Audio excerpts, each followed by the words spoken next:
welcome to the Election Show. I'm your host, Dr. Christina Greer. I'm an associate professor of political science at Fordham University and the co-host of the podcast FAQ NYC. Joining me today, as always, are my two favorite sleepy analysts via Zoom is Matt McDermott, communication strategist and vice president of Whitman Insight Strategies. And also with me is political analyst and professor of political science at Columbia University, Lincoln Mitchell. Good morning, good evening, hello, where are we, how are we, gentlemen? Good morning, America. The whole, I'd rather be in Philadelphia. Right, listen, the election was November 3rd. We met up November 4th. We did not have any answers. We still have not reached the magic number of 270, but for Democrats, it's getting closer and the path for Donald Trump is getting more and more narrow by the moment. We still have outstanding the state of Nevada, the state of Georgia, the state of North Carolina, and the state of Pennsylvania. We haven't talked much about North Carolina. It seems pretty clearly that most likely it'll stay in the Republican column, and it hasn't been a true player. Nevada tends to be, many people online are calling it the Lauryn Hill of states. It's late, we have not heard from it, and we're just gonna leave it be, even though those 6 electoral college votes would deliver that 270 win to Joe Biden, and the other states would essentially be obsolete. They can be in runoffs and recounts, but Joe Biden would have reached the magic number. I think for right now, I want to talk about Pennsylvania and Georgia. Let's start with Pennsylvania. Pennsylvania has 20 electoral college votes. If Joe Biden wins it, the electoral race is over. We know that by the Republican legislature in Pennsylvania, they have stated that the November 3rd ballots would be counted first, and the absentee ballots and the early voting ballots would not be able to be counted until after the polling stations had closed and the November 3rd ballots were counted first. So the Republican Party and Donald Trump explicitly have said these illegal ballots are being found overnight. They're not being found, they're actually being opened and counted individually. Lincoln, walk us through your thoughts on Pennsylvania, where you think it'll go, and when you think we'll know whether or not Pennsylvania goes to Joe Biden or goes to Donald Trump. At the moment, this is based on from a few minutes before it went on the air, Donald Trump's hopes on turning Pennsylvania back into his column and therefore having a shot, not win, but a shot at the presidency, depends on winning a majority of the mail-in votes that are coming from Philadelphia, Pittsburgh, and the suburbs of Philadelphia. That is a nice way of saying Pennsylvania is done. Joe Biden is going to carry the state of Pennsylvania, and with that, the presidency. The question, which gets us to Georgia, is he going to get to 290, 306 with regards to electoral votes? We don't know that yet, and we won't know that for a little while. You know, this is, you make a very good point. This is what the legislature wanted. This is, in fact, what Donald Trump wanted, right? Donald Trump told his supporters, don't vote early. Don't vote early. The Democratic Party said, vote early, which is your typical campaign tactic. We should recognize that. You always want to get your votes in early in case somebody gets a snowstorm on election day, in case, somebody gets sick on election day, a voter. So you always want to get your votes in early. It is extraordinary that in Philadelphia, where the Constitution was written and signed, that the President of the United States went to the White House, to the podium at the White House, and urged not only a false story about election fraud, trying to steal the election back for himself, but all but incited people, his supporters, to go to Philadelphia, go to Atlanta, these places where these votes are being counted, Phoenix as well, and violently stop the vote counting. That's what happened in Pennsylvania. They're not going to violently stop the vote counting. The votes are going to get counted. And I would just say that with regards to a lot of these states, and I would put the other important Midwestern states, so Michigan and Wisconsin in this group as well, in those 2 states, as well as Georgia and all these other places, the work of election administrators, from the people who are the county election officials to the actual people who aren't getting paid all that much, if they're, who are in there counting the votes dutifully, who are doing an honest job. If it says Trump, it counts for Trump. If it says Biden, it counts for Biden. If it says Chaim Yankel, it counts for Chaim Yankel. They're just following the rules and counting the votes, and they are all doing a good job. And those are the people whose names, in many cases, we don't know, who right now are holding our democracy together, despite Donald Trump's best efforts to destroy it. Right. So, Matt, try and hide your giggles and your contain your excitement. We're not there yet, but as Lincoln and I have both said, we are almost there. And really quickly, shout out to all the dedicated election workers who are in closed buildings, locked in during the midst of a global pandemic, counting vote by vote with their masks on, shoulder to shoulder, trying to make sure that the American voice is heard. So sticking with Pennsylvania, Matt, I was raised in Philadelphia, so I'm a touch partial to Philly sort of showing up and showing out. Marching in the streets, though, and the marching is count every vote, right? Whereas in Detroit, where they've stormed the Bastille to try and intimidate electoral workers, we're outside in Arizona, an open carry state where we see men with AR-15s, right? Saying, stop the counting, Donald Trump is being robbed. These are mysterious votes being found overnight. We're seeing this rhetoric. And in Pennsylvania, they have not been moved. And as Lincoln pointed out, Donald Trump encouraged his supporters to vote on Election Day. Democrats encouraged voters to support early.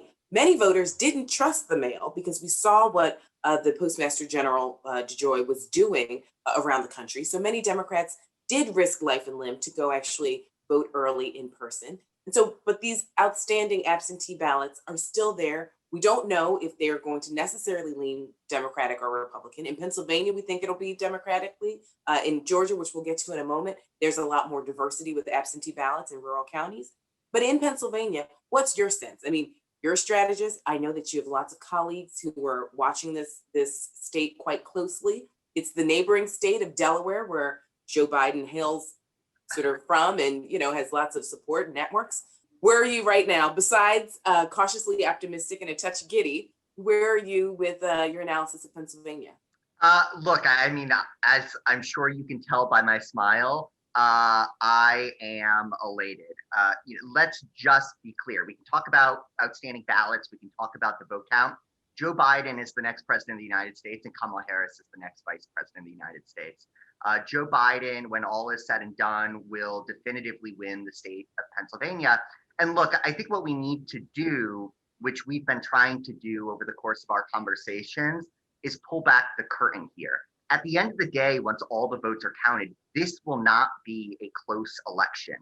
The reason why we are now a few days into a vote count and we're still waiting on the networks to declare a winner is because Republicans set up a system, literally designed a system in these states, Wisconsin, Michigan, and Pennsylvania, that allowed them to count their votes first. Let's just underscore that. They have a system in which their votes were counted first, and Democratic votes are now being counted now. And so we're sort of living through this mirage of Joe Biden, quote unquote, clawing back a lead over the course of the last few days, when in reality, what's being done is votes are being counted from weeks ago that were submitted, from 4 weeks ago, 5 weeks ago that were submitted early by mail. And those voters are overwhelmingly Democratic because Democrats made a concerted effort to have their voters vote early because we're in the midst of a global pandemic. And so Joe Biden, at the end of the day, once all these votes are counted, will win Pennsylvania by tens of thousands of votes. There's really no question about that whatsoever, given where the outstanding ballots are. And it's looking more and more likely he's going to hold on to his lead, his new lead in Georgia, hold on to his lead in Arizona, and hold on to his lead in Nevada. This is a definitive election for the vice president. He will win nationally by 6, maybe 7 million votes, probably win by 4 or 5% of the popular vote nationally. And it gives him a mandate heading into the inauguration to lead this country in a new direction. As anyone who has watched this show over the past few months knows, Democrats have been in a state of doom and gloom and concern and anxiety for years under this administration, and rightfully so. I think heading into this weekend, we can all take a breath and we can all recognize that there really is a new day in America coming. The interesting thing, though, Matt, is even though it looks like Joe Biden, let's just say Pennsylvania holds, Nevada delivers, Arizona holds, Georgia would just be the icing and the sprinkles on the cupcake, right? There's still roughly 70 million Americans who have voted for Donald Trump. And the process of Joe Biden rebuilding this nation and unifying this nation, he said very clearly he doesn't want to be a president just for Democrats, the way Donald Trump has explicitly stated, I really only care about Republican states and Republican people. I'm curious in the next few weeks as we continue to talk, how Joe Biden does that, how he utilizes Kamala Harris to do that, especially when Donald Trump is putting out the narrative that this was a stolen election. and how we sort of walk that back from the most powerful man currently in the land. Look, I mean, there is a reality that I think far too often goes unspoken in this country. We are a polarized country. There is just no other way to say that. We are a very divided country. And I think in part, Democrats' problem over the past 2 years has just been a refusal to recognize that there are a lot of people that like the visage of Donald Trump. They have believed in him as a leader. They love his celebrity nature. They love the fact that he's basically treated the White House as a reality TV show. People feed off that energy, and there's just no way around that. The reality the Republican Party is going to face, though, once Donald Trump is removed from office on Inauguration Day in January, is that that cult leader is not going to exist in their party anymore. The problem they are going to have is that they are able to drive out turnout in massive numbers this year, and they did the same in 2016. They were not able to do that in 2018. In fact, their turnout in the 2018 midterms collapsed, and it's why Democrats were able to have the wave that they were. The problem for Democrats is it seems increasingly apparent that these low propensity voters that like Donald Trump are only willing to turn out and vote for Republicans when Donald Trump is on the ballot. And moving forward, I can safely say Donald Trump is not going to be on the ballot again in the United States of America. And so the challenge for Republicans moving forward is who takes that role? Because I find it hard to believe that there is any Republican in power today in this country who can fill the mold that Donald Trump has built for this party. Does anyone in their right mind think Marco Rubio or Tom Cotton or Nikki Haley is going to be able to step up and hold the coalition that Donald Trump has built in the Republican Party? I find that hard to believe. And so their challenge moving forward is going to really be to step back and figure out who they are as a party once this leader they've had leaves office, and what they want to be heading into the next election, because otherwise they're a cult party behind a leader who's no longer in office. Right. I mean, so Lincoln, I mean, as Matt has so eloquently laid out, essentially the Republican Party, it's looking more and more likely that this will be a definitive win for Joe Biden, not just with the Electoral College, but also with the popular vote. And many Republicans will be a cult without a leader. So where do they go from there? And how does the Republican Party try and rebuild itself in the shadow of 4 years of the Donald Trump presidency, and how they've all fallen in line, how they were ruled by fear based on, their primaries, based on fearing the president would tweet at them, would challenge people within his own party, something we have never even seen, going against them on social media. What happens to the Republican Party? One of my mantras on this show has been, I'm not as optimistic as Matt. And I repeat that mantra here. The Republicans picked up seats in the House. They may or may not retain control of the Senate. It looks like the Democrats will have to win both of those seats in the runoff in Georgia, where they did. Both those seats went to a runoff, which is being held on January 5th. That's doable, but it's not going to be easy. Right. The reason I raise this is that it's very easy to see a scenario where Mitch McConnell essentially kneecaps a Biden presidency, despite what looks like a real mandate from the American people, both in terms of the popular vote and the Electoral College. So we don't see any meaningful legislation coming out of there. Then the Republican Party, 2016, the Republicans have a tough map. So the Democrats will have a real shot at taking back the Senate in 2016, but the House could be in jeopardy in 2022. But the House will be in jeopardy in 2022. I agree that the Republican, in terms of who runs in 2024, it's a little bit early to be looking at that race. And for sure. Way too early. But it's an interesting way to think about it, right? Who holds that Trump coalition together? Matt is right. It's not going to be easy to find that person. I would throw Don Jr.'s name into the mix, but I think Don Jr. is, and this is a hard thing to say, but perhaps even less intelligent than his father. And it's very hard for him to be able to, he just can't convince people he's a serious person. He is nothing but a troll on tweet in terms of his political persona. But what the Republicans don't have to control the government. They have to control one piece of the government. They have, because they're not a party that's interested in governing. Donald Trump's agenda as president, we can now speak of it largely in the past tense, has been to steal as much money for him and his friends and to stay out of jail. But that is not a governance agenda. That's a personal agenda. Their governance agenda is the judiciary, which frankly, Mitch McConnell, between the last three presidencies, has really remade, right, in a very conservative way. Any hopes we had that this was a president but Joe Biden, who would come in and appoint a couple of additional Supreme Court justices, change the law so that we can have more Supreme Court justices, that was going to push the Senate to get rid of the filibuster, push for DC statehood, do a real meaningful sweep of democratic reforms. That is simply off the table, as is anything approaching a Green New Deal, whatever we want to call it, as is probably meaningful economic assistance because of the pandemic, right? So the Republicans' bet are going to be, we're going to make Biden fail.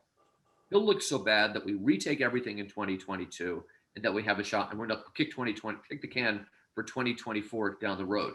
It's not a great strategy, but it's one that doesn't bode well for the Biden presidency, and this concerns me.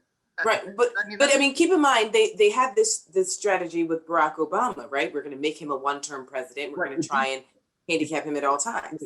Yeah, but it worked in that after 2010, Obama was never able to pass meaningful progressive legislation, right? But he was able to do it in his first 2 years. Biden's going to really struggle to do it in his first 2 years because they still have the Senate now. Now that could change if that gets to 50. But let me push back though, because there is something that's changed here definitively, both in this election and in the days since, which is that Democrats should realize, just grassroots Democrats should realize that the power is in their hands. It's not just that Joe Biden's going to have a decisive victory. It's that in the days since this election, you have seen images out of every city in this country of tens of thousands of Democrats taking to the streets and protesting to ensure that every vote is counted. The defining moment of the last few years was the Women's March after 2016, after Donald Trump was elected, and the millions of people that were energized and activated into service on behalf of this party.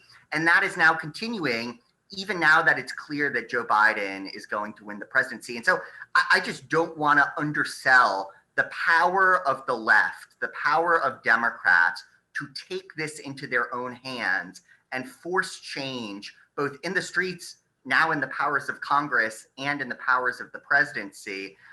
I think there is real power in the ability of the grassroots on the left to affect change. And I hope people who are watching this recognize the effect of their energy of the past few years. Hey, gentlemen, hold on. We have 10 minutes, and there are 3 topics I want us to address. 1, I still want us to really briefly talk about Georgia. 2, I want us to talk about the historic role that Kamala Harris will play as the first female vice president, the first African-American vice president, the first Indian-American vice president. And then lastly, actually, I want to start with this really briefly. Lincoln, you've been saying every week, Donald Trump's not going to leave. Do you still believe that? And walk us through why it is you do or do not still believe that Donald Trump will not leave, even when the numbers hit 270 or well beyond 270. Donald Trump has acted precisely according to my worst nightmares that I started writing on paper in 2017, right? He has refused to accept defeat. He has told a story, a false story, but a story about election fraud. What's different here is that he has not gotten the full-throated support from the Republican Party that I had expected. And the reason for that is twofold. One, the way his story works out just doesn't add up. It's a very hard narrative. The progressive talking point here, the talking point from the time the polls closed until really late yesterday when it was more or less over, was count the votes. Count the votes is unambiguous. Count the votes. Count them in Arizona, count them in Michigan, count them in Pennsylvania, count them in Nevada. Count the votes. This is America. And that's what we're pushing for. Trump is saying count the votes in Arizona, but not in Pennsylvania, right? He doesn't cherry picking. Right? He doesn't have a cohesive argument. Secondly, he tipped his hand too early, which allowed a lot of people on the left to prepare for it. And thirdly, I want to go back to this. I very much agree with Matt's point about the energy on the left, but Mitch McConnell doesn't agree with that point. And Mitch McConnell is looking around now and say, I can live with the Biden presidency, and I'm not going to tear this country apart, which is what Trump is trying to do. Trump will tear this country apart to keep Donald Trump out of jail. But Mitch McConnell and John Roberts are not going to tear this country apart to keep Donald Trump out of jail. And that's why Donald Trump is going to leave. He has set the bar too high for his allies to support him. But his cult followers and the racist violent action groups, they will be out there. They will still support him. And I think they're going to continue to play a very, very dangerous role in our political life during the Biden presidency. Absolutely. Since they're already saying, I mean, I've already seen it on my Twitter feed that, you're supporting someone who's a cheater and he's an illegitimate president.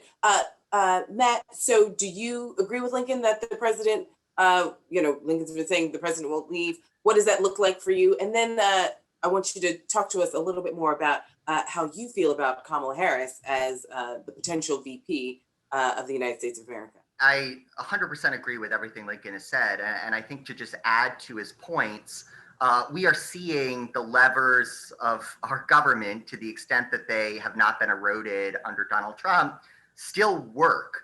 People have a voice in this country. Our government. And the courts too. And we've seen the courts throwing out frivolous lawsuits that the Trump campaign has brought before them. Correct. At the end of the day, our government is of many. It is not of one. And you see, even in the last day or so, the Secret Service making plans for a new president-elect, Joe Biden, increasing his Secret Service protection, putting in an airspace protection over the state of Delaware, knowing that he will be the next president-elect. At the end of the day, Donald Trump can bemoan our system of democracy all he wants. At the end of the day, come January, he will be removed from this White House and we will have a new president. We will also have a new vice president, Kamala Harris. And I think the story of her ascension to the vice presidency really hasn't been covered to the extent that it should. And it's something that I think we will see talked about more in the coming days and weeks. We are replacing Donald Trump and Mike Pence with the first Black woman vice president in the history of the United States. It is a historic moment for this country, and frankly, is the type of cleansing that we need of our presidency. Congratulations to her. And I think moving forward, she will hopefully think in the days and months ahead how she wants to use the role of the vice presidency to better the lives of the American people, just as she's done in the Senate. And I think as they've both communicated to the American people over the course of this campaign, Kamala Harris will have a defining role in this administration. And I think we'll see as we head into the months ahead what that agenda will look like. What are the issues she'll be focused on to ensure that her presence is as powerful as it can be in Washington. And Lincoln, from the great state of California, we have Kamala Harris. I'm actually more excited. I mean, I'm incredibly excited. I can't wait, though, in the upcoming years to talk to you all about Barbara Feinstein and what California looks like moving beyond that. But with Kamala Harris, let's be clear. 52 years ago, Shirley Chisholm, the first African-American woman ever elected to Congress. That was just 52 years ago. She ran for presidency in 1972 and was essentially laughed by the party, by white women, by Black men, very little support. And now we see Kamala Harris possibly emerging as the first female vice president, the first Black vice president, the first Indian American vice president, the first woman of color vice president from the state of California. What do you say, Lee? Well, I would just pick up on that last point. Kamala Harris is, not just much saying this because we're both Californians, both grew up in the same part of the state, but it is significant that she's from California. Biden and Harris, that ticket carried Arizona, carried Nevada, right? Let's say that, if the dice end up falling that way. They built a new Democratic Western wall. The three West Coast states, Hawaii, Nevada, Colorado, Arizona, Alaska's going to be closer than people think. The balance of the power is moving west. Kamala Harris is the first president or vice president from the Democratic Party to be west of the Rockies. That puts her in an extraordinary position. California, to be an Asian American, California is the hub of Asian Americans. It's where the largest population, most influential population. So she's poised to be a very important role, not just in the Biden presidency, where among other things, the prosecutorial skills will be very important, I hope, but also to rethinking the Democratic Party. She is the future Democratic Party for many reasons, one of which is she's from the West. So I think this is an extraordinary moment. It's an exciting moment. I think Kamala Harris played a very constructive role in this ticket. We hear these stories all the time about the vice presidency doesn't matter. I'm not sure Joe Biden wants to roll the dice and run this election with another nominee. So Kamala Harris, she helped carry the ball across the goal line, as Cory Booker might have said. And I think she'll be a great vice president. Well, since we're on the topic of fabulous Black women, let's scoot down to Georgia in the last few minutes and talk about Stacey Abrams and what she was able to build and deliver, right? Georgia has not gone democratically since 1992. Before that, was 76 and 80 with Jimmy Carter. No surprise, he was the former governor. So Stacey Abrams is also building a new Democratic Party in the South. So, we've talked a lot about Michigan and Wisconsin, and I call it the blue ceiling, but should we realistically be looking at Georgia, 16 electoral college votes? Ohio, you're gone. You're red. We get it. Florida, we can't rely on you. You're red. Cuban Americans have decidedly shown us in Southern Florida, they're Republicans. Should we be looking at a state with that's 16 electoral college votes? Stacey Abrams has been motivating young people, the Asian American community, Latinx folks, Black Americans, registering, Matt, as you mentioned, registering 200,000 people before even the 2018 governor's race. So Matt, really quickly, we've got 3 minutes. I want to hear from both of you. What do you think about Georgia? Whether it goes to Joe Biden or not, I think it's very clear Stacey Abrams is the MVP of this 2020 electoral season. America has a blue ceiling in Wisconsin, Michigan, and Pennsylvania. It has a blue floor now pending the outcome of Georgia. I mean, the work that Democrats have done, including Stacey Abrams in Georgia, is nothing short of impressive, to say the least. Amazing, really, though. They, at the end of the day, look to have turned out 500,000 more votes for Democrats than any race that's ever been done in Georgia. It is just an immeasurable growth for the party in Georgia. And I hope Democrats around the country are looking at this, enjoy the next few days when Joe Biden's declared the winner, but start tying their shoelaces and getting to work in Georgia, because it's increasingly obvious we're going to have 2 runoff elections on January 5th. Senate on January 5th. Lincoln, 1 minute, 30 seconds actually, Lincoln. Sorry, tell us your thoughts about Georgia. I totally agree with Matt on Georgia. I think Joe Biden should create a cabinet level position focused on democracy, building American democracy, and Stacey Abrams should be the first person to hold that cabinet level position. Well, I mean, I Love think it. right now, yeah, I mean, who doesn't love it, right? Stacey Abrams has been building a foundation with, as Matt has said, with lots of other Democrats and social justice organizations who have been doing the hard work for several years now. We see that hard work pays off over time. And that's what I think a lot of Democrats need to remember. These things don't happen overnight. This has been a lot of seed planting, and now we're seeing the fruits of our labor. Unfortunately, that's all the time we have, gentlemen. Twice in 1 week has been a true pleasure. Thank you all for being here with me. I'm Dr. Christina Greer. Thanks for watching the election show. Be safe, wear a mask, and we'll see you next week.